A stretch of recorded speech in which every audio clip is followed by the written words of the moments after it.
Today I need you to embrace what comes hard. Today I need you to accept the challenge. Today I need you to fall in love with the process. There will be plenty of opportunities to get discouraged, to lose your passion and think that it's not meant to be. But if you're going to reach your destiny, you have to have a made-up mind. If you give up after the first time, or the 5th time, or the 30th time, what that really means is you didn't want it bad enough. There should be something you're believing for that you are relentless. You are not moved by how impossible it looks. You're not discouraged by how long it's taking. You don't give up because people told you no. Your attitude is, if I have to believe my whole life, I am not going to stop believing. I am not going to take no for an answer. I'm not going to settle for mediocrity. I'm going to keep pursuing what was in my heart. And ask ourselves, what do I really want? What do I really want?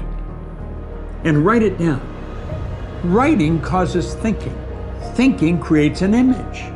And you get these images going, you're building a vision in your mind. It's the visionaries that's changed the world. Think of that. But what keeps that competitive edge, what keeps you on top, is the ability to think and prepare mentally over and over and over again. The body has limitations, the mind does not. We focus so much on what goes on from the neck down that we forget it all starts from here. Everything starts from here. If you're not mentally ready, you're never really physically prepared. And that's where the preparation starts. What would your life be like as you look toward the future if you decided, I'm not going to allow my fears to stop me? And I'm saying to you, whatever you gotta do it, because if you don't, life is gonna whoop you until you surrender. So when you're young and you make mistakes, don't let them eat you up. Because everybody that done made it, you got to fail in order to win. Hey, look, man, to understand how to hit the game-winning shot, you got to miss the game-winning shot. You know, you got to be tough because the road to success is always under construction. It's never a clear path to success. The people who become successful are the people who have a relentless attitude. And you just got to hang in there through the bad breaks, because the bad breaks is coming, but they usually come right before the big break is about to happen. You get a series of bad breaks and it stumbles up a lot of people. My life and my success is to say to anyone, you can stumble, you can fall, you can get back up again.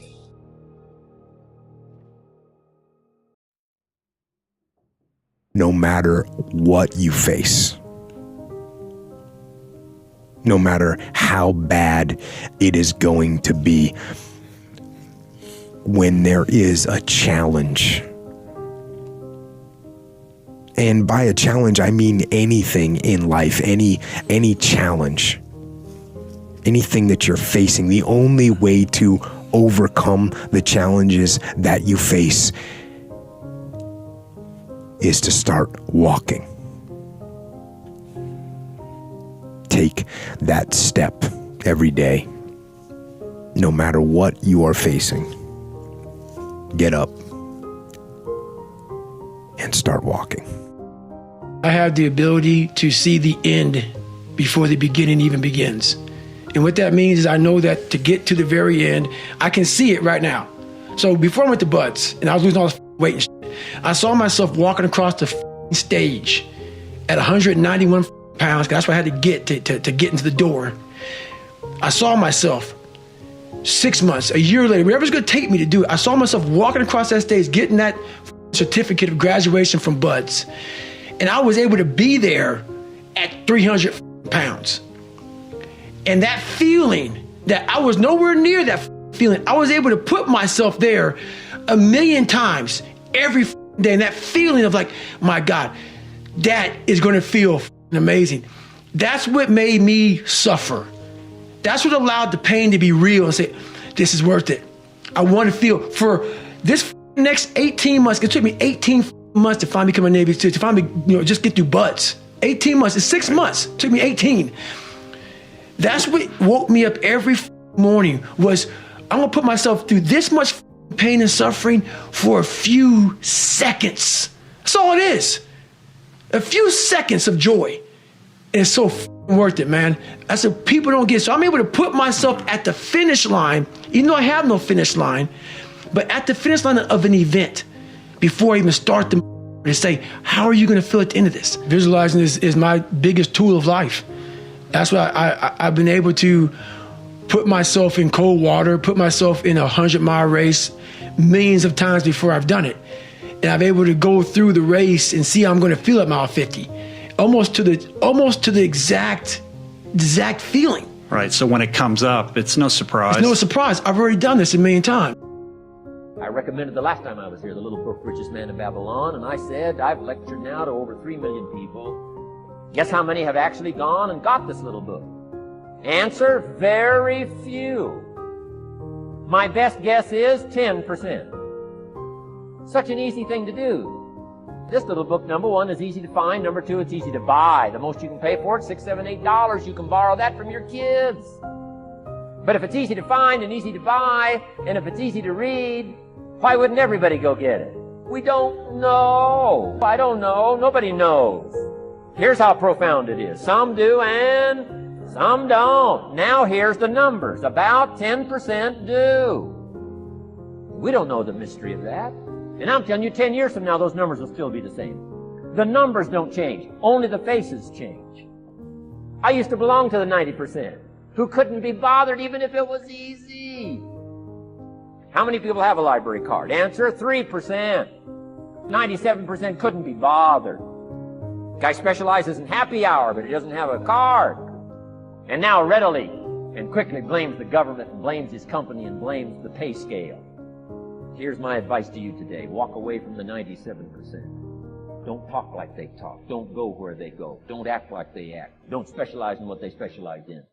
Throw away the blame list they cling to. You got to be consciously conscious today because your environment can hypnotize, mesmerize, and paralyze you. The other thing is, take full responsibility for your life. Oscar Wilde once said, responsibility is what we expect from somebody else. This is very true. Most people dread accepting responsibility. That's just a fact of life, and we can see it in operation every day. We can see ourselves getting hot under the collar when the dentist keeps us waiting, and we're sitting there reading old magazines when our appointment was 30 minutes ago. And we don't stop to think that we forgot to mail in this month's mortgage payment. We can see ourselves growing angrier and angrier because a business contact is supposed to call at noon, and here it is almost 2 o'clock, and the phone still refuses to ring. But we don't stop to think about the calls we ourselves have forgotten to return while we've been so busy fuming. We can see ourselves writing an angry letter to the airline because a flight was delayed, but we don't write an angry letter to ourselves when we're late for something, even though that might not be a bad idea at all.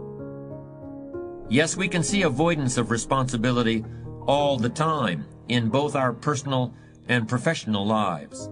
And here's something else we can see just as often. We can see that most people aren't as successful as they wish they were. Do you see there's a connection between these two very common phenomena? I certainly do, and by the end of this session, I hope you'll agree with me. I hope you'll understand that it's in your best interests to take responsibility for everything you do. But that's only the beginning. I'm also going to suggest that many times it's even best to accept responsibility for the mistakes of others, especially when you're in a managerial or leadership role. I can hear you saying, what? Accept responsibility for someone else's mess-ups? Why would I want to do something like that? Well, that's a fair enough question, and over the next few minutes, I'll try to answer it. one of my weak points in my personal life is I don't like technical stuff. So even though I have to be on Twitter and Instagram and Facebook, I don't care for that. So guess what? I find somebody who loves to do that. You know, I find somebody who has a strength where I have a weakness, and I partner with them. All you're trying to do is get to the goal. No one gets there by themselves. Everybody needs help. Now, when you know what you got going for you, be confident, not cocky. Managing your strengths, knowing what they are, and don't let nobody talk you out of it. And that gets you fight ready. You get fight ready like that. You got to know you. Helps you develop your skills. All the while, you're developing your strength. You just got to keep developing the strength. Don't let anybody talk you. At the same time, you must work on improving your weaknesses. So I've had to, in spite of myself, get on Instagram, get on Twitter, get on Facebook. I got to do the videos whether I want to or not, because the world is moving to social media. If I had as many followers as Kim Kardashian, I probably wouldn't even have to do this TV show. During the years when professional basketball was just beginning to become really popular, Bill Russell, who played center for the Boston Celtics, was one of the greatest players in the Pro League. He was especially known for his rebounding and his defensive skills. But like a lot of very tall centers, Russell was never much of a free throw shooter. His free throw percentage was quite a bit below average, in fact. But this low percentage didn't really give a clear picture of Russell's ability as an athlete. And in one game, he gave a very convincing demonstration of this. It was the final game of a championship series between Boston and the Los Angeles Lakers. With about 12 seconds left to play, the Lakers were behind by 1 point, and Boston had the ball. It was obvious that the Lakers would have to foul one of Boston's players in order to get the ball back. And they chose to foul Bill Russell. This was a perfectly logical choice, since statistically, Russell was the worst free throw shooter on the court at that moment. If he missed the shot, the Lakers would probably get the ball back, and they'd still have enough time to try to win the game. But if Russell made his first free throw, the Lakers' chances would be seriously diminished, and if he made both shots, the game would essentially be over. Bill Russell had a very peculiar style of shooting free throws. Today, no self-respecting basketball player anywhere in America would attempt it.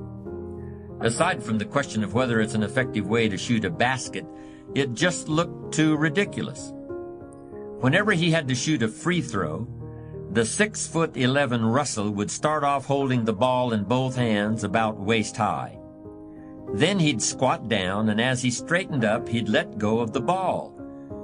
It looked like he was trying to throw a bucket of dirt over a wall.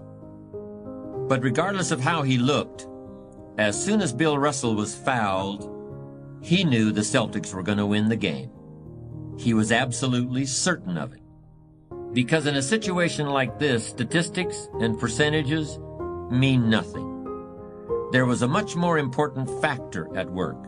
Something that no one has found a way to express in numbers and decimal points.